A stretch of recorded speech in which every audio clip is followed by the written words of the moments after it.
May bigat na dinadala ang bawat isa sa atin araw-araw. Madaling maramdaman na parang natatalo tayo sa laban kapag ang ating mga emosyon ay parang isang bagyo at ang buhay sa mundo ay mabigat. Ngunit may ibinigay sa atin ng Diyos sa kanyang salita na para sa atin, tagumpay.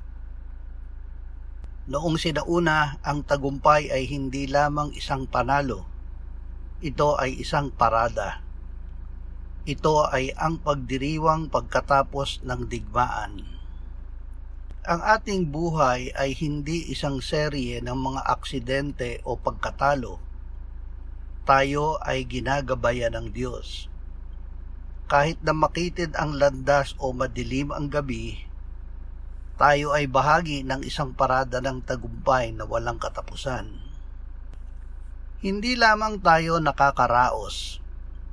Tayo ay isang maharlikang pagkapari, isang piniling kayamanan, at ang kadiliman na sumusubok na umangkin sa ating isip ay walang karapatang pumunta sa ating isip dahil ito ay dinisarmahan na, matagal na panahon na ang nakalipas.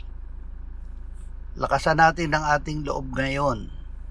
Ang tagumpay ay hindi isang bagay na kailangang hugutin natin mula sa ating sarili. Ito ay isang regalong ibinigay sa atin ng Diyos na ngayon ay ating nilalakaran. Itinuturo sa atin ng salita ng Diyos. Hindi tayo biktima ng mga nangyayari sa atin o ng ating mga emosyon. Tayo ay isang kalahok sa tagumpay na nakamtanan ni Hesukristo. Tayo ay pinili, itinalaga, at binigyang kapangyarihan ng liwanag ng Diyos. Ang mga kapangyarihan ng kadiliman ay hinubaran na ng kanilang otoridad sa ating buhay. Tayo ay lumalakad pasulong bilang tagapagdala ng halimuyak ng biyaya ng Diyos. Tayo ay lumalayo mula sa kadiliman at patungo sa isang kahanga-hanga at matagumpay na liwanag. Ito ang dahilan kung bakit napakalakas ng tinig ni Apostol Pablo sa kanyang pagpapasalamat sa Diyos. Ngayon, salamat sa Diyos na laging nangunguna sa atin sa tagumpay kay Kristo at sa pamamagitan natin ay nagkakalat ng halimuyak ng kanyang kaalaman sa bawat lugar. Gaya ni Pablo, pasalamatan natin ang Diyos sa kanyang pangunguna sa atin patungo sa tagumpay dahil kay Kristo. Kahit na pakiramdam natin ay natatalo tayo, ipapaalala sa atin ng Diyos na tayo ay bahagi ng prosesyon ng tagumpay ni Kristo. Ang ating buhay ay ginagawa niyang maamoy bilang biyaya ng Diyos sa lahat ng ating makakasalamuha. Hindi ang mga pangyayari o mga tao ang pumili kung ano tayo ngayon. Ang Diyos ang pumili at humirang sa atin.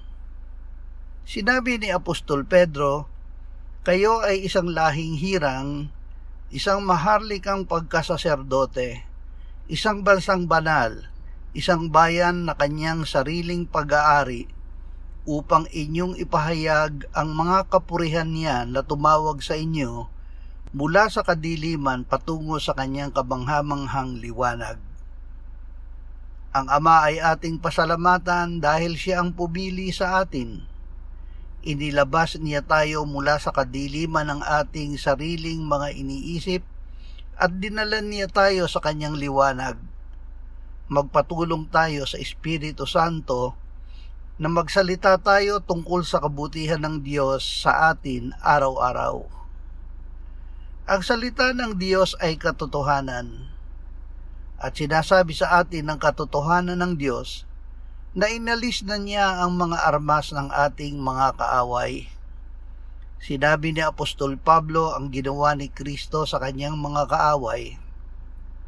Nang baalisan niya ng armas ang mga pamunuan at mga kapangyarihan, ginawa niya silang isang palabas sa publiko na nagtatagumpay laban sa kanila dito. Lagi nating isaisip na tayo'y magpuri sa Panginoong Hesus dahil sa ginawa niyang pag-aalis ng armas sa bawat takot at pagkabalisa na sumusubok na mang-agaw ng pamumuno sa atin. Hindi sila mananaig na agawin sa Panginoong Hesus ang tagumpay niya nang wasakin niya ang mga gawa ng kaaway. Sa loob ng maraming taon na buhay tayo bilang bihag ng ating sariling isipan, ang pagkabalisa ay isang mabigat na lambong at ang depresyon ay parang isang silid na walang bintana. Hinanap natin ang tagumpay sa mas magandang pakiramdam, ngunit ang ating mga pakiramdam ay laging pabago-bago. Ngunit dumating sa atin ang tagumpay. Kailan? Noong mapagtanto natin na ang tagumpay ay hindi isang pakiramdam, kundi ang katayuan kung saan tayo inilagay ng Diyos sa pamamagitan ng tagumpay ni Kristo. Magsisimula tayong magising sa pagsasabi sa ating kaluluwa, ikaw ay inaakay ng Panginoong Hesus sa tagumpay ngayon, anuman ang nararamdaman mong takot. Tingnan natin ang ating mga emosyonal na pakikibaka, hindi bilang isang tanda ng pagkatalo, kundi bilang isang kaaway na nawala ng armas na sumusubok na magdaya pabalik sa kapangyarihan. Sa pamamagitan ng pananampalataya, piliin natin ang manampalataya na tayo ay maharlika kahit na pakiramdam natin ay walang kwenta tayo. Mararanasan natin unti-unti na nawawala ang kadiliman. Ang liwanag ng kung sino tayo ayon sa Diyos ay nagiging mas maliwanag kaysa mga kasinungalingang sinasabi sa atin ng ating mga emosyon. Ngayon, hindi na tayo nabubuhay para sa tagumpay. Nabubuhay tayo mula sa tagumpay.